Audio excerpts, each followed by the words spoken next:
हमारे जीवन में ये कुछ नियम महापुरुषों के द्वारा बताए गए हैं। अगर ये हो और नवधा भक्ति हो तो बहुत शीघ्र प्रेम आ जाए।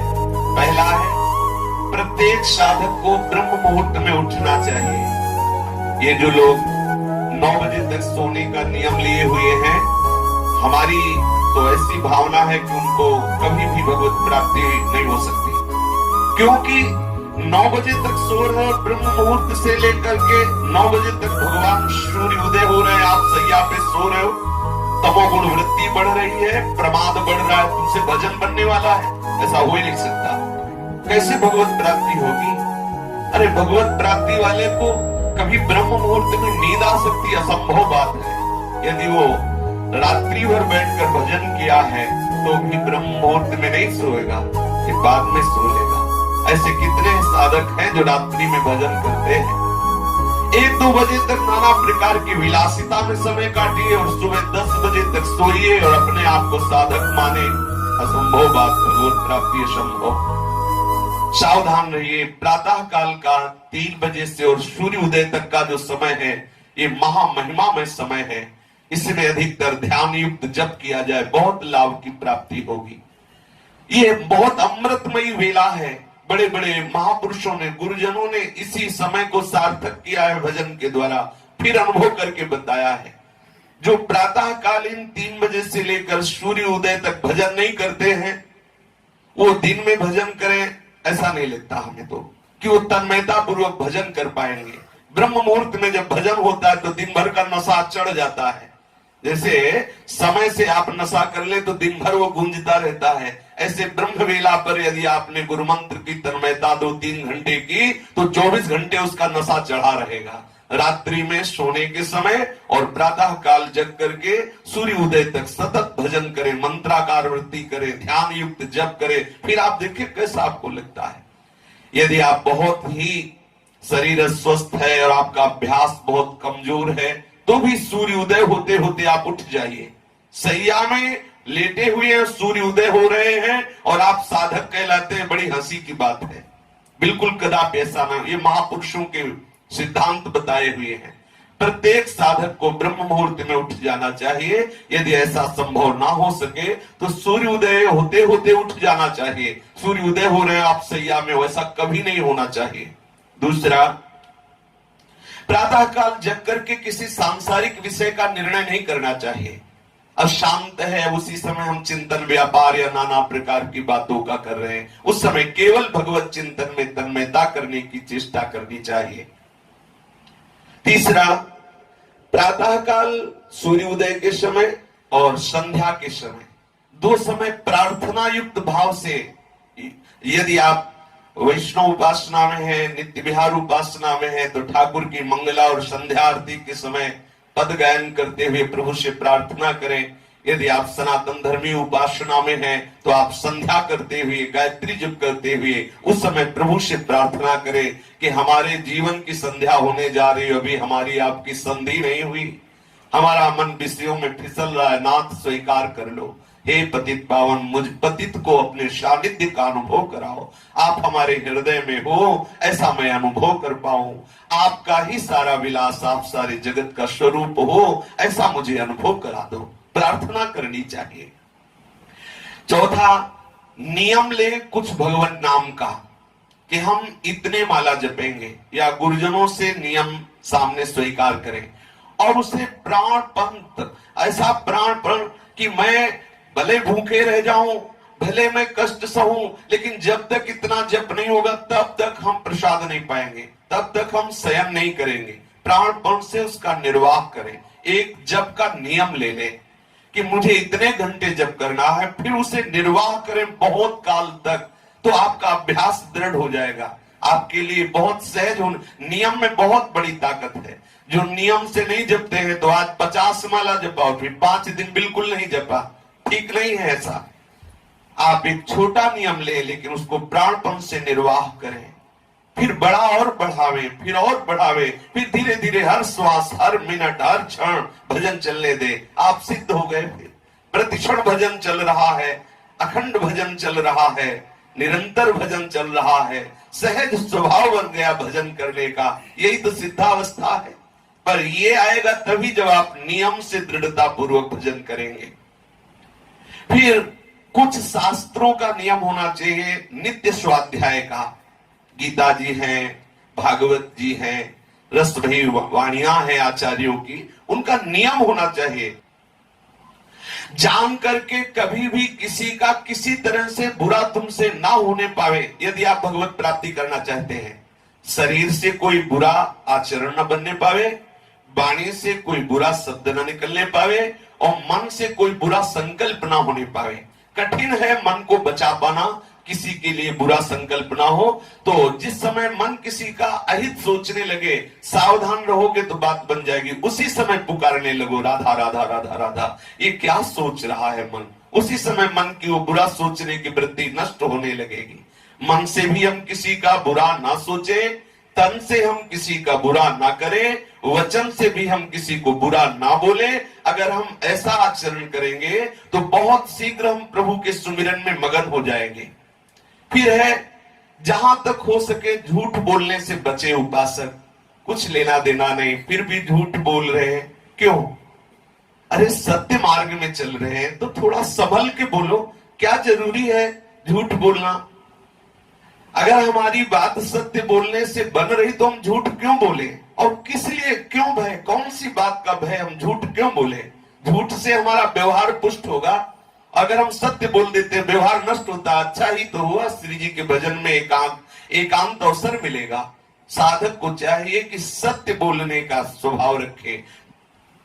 फिर कह रहे हैं कि किसी को भी, जो पुरुष साधक हो वो स्त्री शरीर, किसी भी स्त्री को, जो स्त्री साधक हो पुरुष शरीर को, कभी भी सुंदरता के आरोप भाव से ना देखे कि बड़ी सुंदर स्त्री है या बड़ा सुंदर पुरुष है। कहां जहां ऐसी भावना आई तो वहां काम भाव जागृत हो जाता है। स्त्री साधक को अधिक समय तक पुरुष संयोग में नहीं रहना चाहिए। पुरुष दर्शन से भी बचे। एक बार दृष्टि चली जाए, भगवत भाव से प्रणाम करके दृष्टि नीचे कर लो। ये माया का आकर्षण ऐसा है, कोई कितना भी बड़ा बुद्धिमान विद्वान हो, कितना भी बड़ा साधक हो, अगर ऐसी दृष्टि रखेगा तो उसे अंततो गत्वा विनाश ही होगा। जो इनकी संगति करे अंत होएगो नाश, ये आचार्यों के वचन है। जो पुरुष साधक है वो स्त्रियों की तरफ अचानक दृष्टि चली जाए तो प्रणाम करे, दोबारा सुंदरता का अवलोकन न करे। जो चाहे आपन कल्याणा, सुजस सुमति शुभ गति शुभ नाना, सो पर नार लीलार गुसाई, तजो चौथ के चंद। इसे जीवन में उतारा जाए। ऐसा नहीं कि हम बोल दिए, आप सुन लिए, फिर आप किसी को सुना दिए। इसे जीवन में उतारा जाए तो खुद अनुभव में होगा, खुद आनंद की अनुभूति होगी। किसी की किसी भी तरह से निंदा नहीं करना, ये महापुरुषों के सिद्धांत बताए हुए। यदि सिद्धांत पे चलेंगे तो निश्चित नवधा भक्ति का हमारे हृदय में प्रादुर्भाव हो जाएगा। किसी की भी किसी भी तरह से हमें निंदा नहीं करनी। कभी कभी हम अपनी बड़ाई चाहने के लिए घुमा करके किसी की निंदा कर देते हैं, ये भी हमारे लिए परमार्थ में बहुत हानिकारक है। कभी किसी की हम प्रशंसा करते हैं तो उसकी प्रशंसा पुष्ट करने के लिए हम किसी दूसरे की अवहेलना की वार्ता करने लगते हैं कि देखो वही वो है। ऐसे हमें क्या मतलब? हमें तो सब जगह अपने आराध्य देव की भावना करनी है, ना किसी की स्तुति करनी है, ना किसी की निंदा करनी है। भोजन आप फलाहार कर रहे हो या आप अन्न पा रहे हो, आप उतना ही पाए जितना पाने के बाद आपको ऐसा न लगे कि हम छक गए हैं। ऐसा नहीं लगना चाहिए। ये महापुरुषों के सिद्धांत बनाए हुए हैं। यदि आपको भोजन पाने के बाद ऐसा लग रहा हाँ आप तो छक गए, तो समझो आपने साधना के खिलाफ भोजन किया है।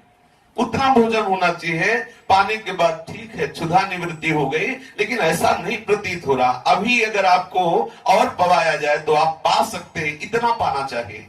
इतना कम भी नहीं होना चाहिए कि आपकी वृत्ति भोजन में लगी रहे, आपको साधन में व्यवधान उपस्थित हो। चाहे फलाहार हो या अन्न हो या जल हो, जब आप पा रहे हो उस समय किसी से वार्ता ना करें, उस समय केवल नाम जप करें, क्योंकि वो भोजन जो आप पा रहे हैं जिस संस्कार से युक्त होगा, अगले समय में वो संस्कार आपके ऊपर छा जाएगा।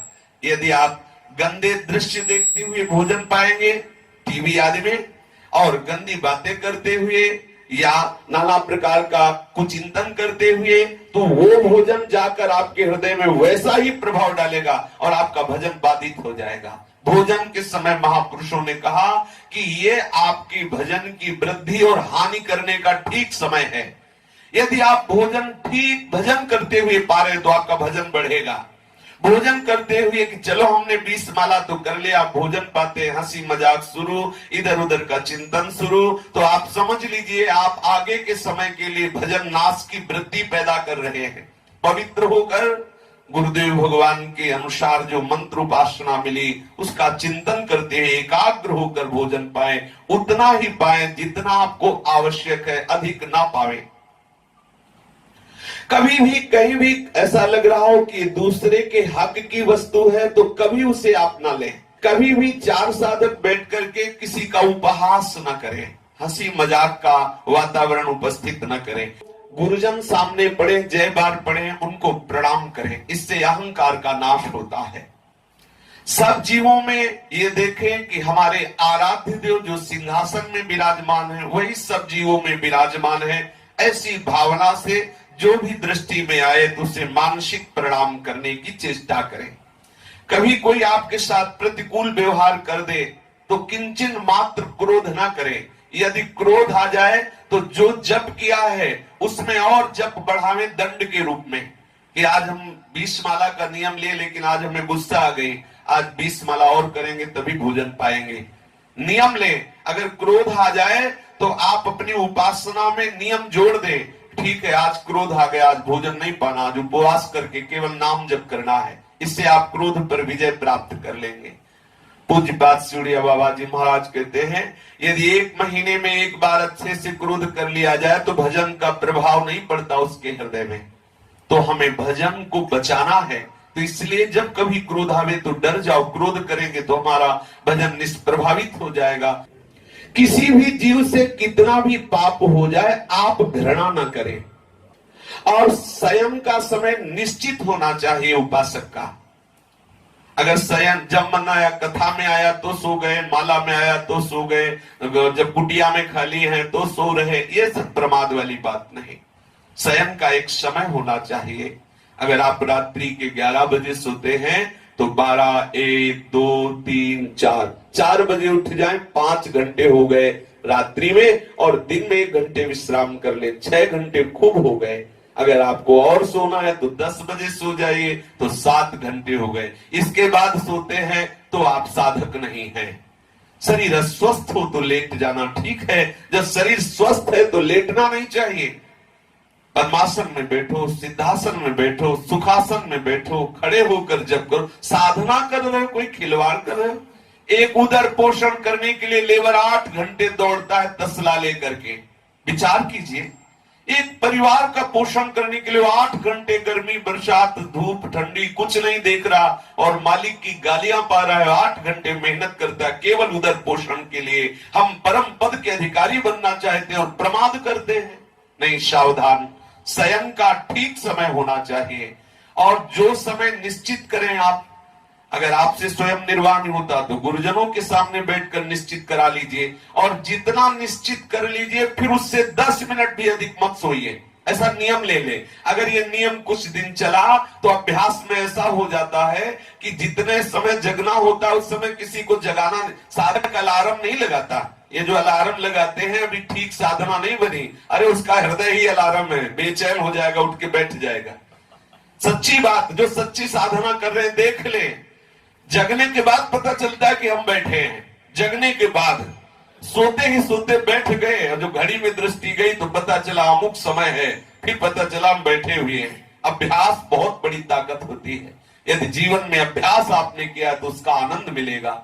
सोते समय भगवती स्मरण करते हुए सो गए तो जगने के समय चेतना जब जागृत हुई तो पता चला आसन में बैठे हुए हैं। ऐसी अभ्यास की बहुत बड़ी सामर्थ्य है। साधक स्वयं का एक निश्चित समय रखे, ये नहीं कि हमें जब तक कोई दरवाजा खटखटाए नहीं तब तक हम सो रहे हैं, बिल्कुल नहीं। और हमें आराम करने की जरूरत नहीं, हमारा आराम भगवत चिंतन में होता है। ठीक समय से लेटे, ठीक समय से जग गए, नींद आवे ना आवे हमें उसकी परवाह नहीं, अपने साधन में लग जाना है। इंद्रियां तृप्त हो जाती हैं, विश्राम पाती हैं भगवत चिंतन में। साधक की इंद्रियां तमोगुण रूपी निद्रा से विश्राम को प्राप्त नहीं करती। साधक की इंद्रियां भगवत चिंतन करते हुए महासात्विक सुख में विश्राम का अनुभव करती हैं।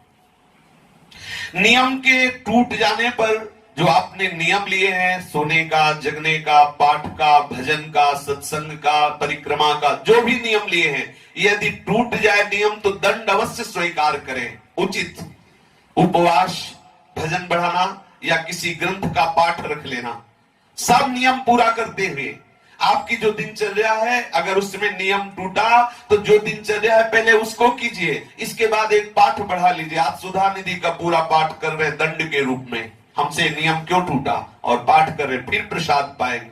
प्रतिज्ञा पूर्वक अपने नियम का निर्वाह करें तो आपके हृदय में नवधा भक्ति का अद्भुत प्रादुर्भाव हो जाएगा।